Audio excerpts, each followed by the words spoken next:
भीमाशंकर. पौराणिक कथेनुसार भीम नावाचा राक्षस हा कुंभकर्ण आणि कर्कटीचा मुलगा होता. एके दिवशी सह्याद्री पर्वतावर कुंभकर्णाची कर्कटी नावाच्या राक्षसींसोबत भेट होते. कुंभकर्ण हा रावणाचा भाऊ असतो. कुंभकर्ण आणि कर्कटी एकमेकांसोबत लग्न करतात. कुंभकर्ण लंकेत निघून जातो, पण कर्कटी मात्र सह्याद्री पर्वतावरच राहते. काही दिवसांनी कर्कटी भीम नावाच्या मुलाला जन्म देते. भीमच्या जन्मानंतर काही दिवसातच प्रभू श्रीराम लंकेत कुंभकर्णाचा वध करतात. ही गोष्ट कर्कटीला कळल्यानंतर ती आपल्या मुलाला सर्व देवदेवतांपासून दूर ठेवते. भीमला आपल्या वडिलांबद्दल काहीच माहीत नव्हते, कारण भीमचा जन्म झाला त्यावेळी श्रीरामाने कुंभकर्णाचा वध केला होता.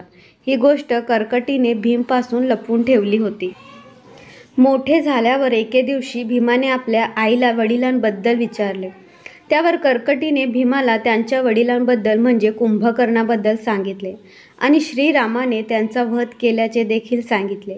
आपल्या पतीच्या मृत्यूनंतर कर्कटी तिच्या आई वडिलांसोबत राहू लागली. एके दिवशी त्यांनी अगस्त्य मुनींना शिष्यांची शिकार करण्याचा प्रयत्न केला, तर त्या शिष्यांनी कर्कटीच्या आई वडिलांचे प्राण घेतले. तेव्हापासून कर्कटी आपल्या मुलाला भीमला घेऊन एकटी राहू लागली.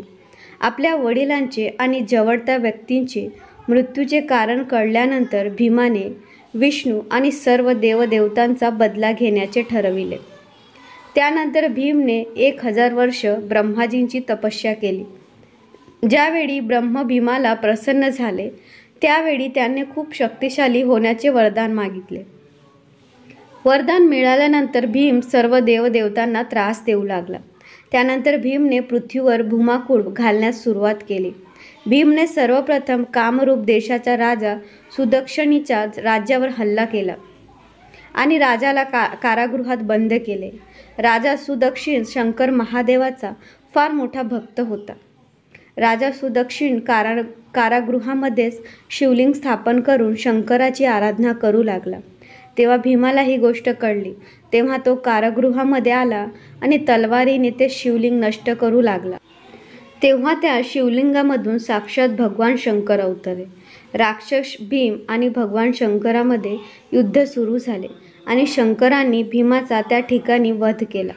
त्यानंतर सर्व देवतांनी भगवान शंकरांना शिवलिंग स्थापन केलेल्या ठिकाणी राहण्याचा आग्रह केला. या ठिकाणी शंकर महादेवांनी भीम नावाच्या राक्षसाचा वध केल्यामुळे या ठिकाणाला भीमाशंकर असे नाव पडले.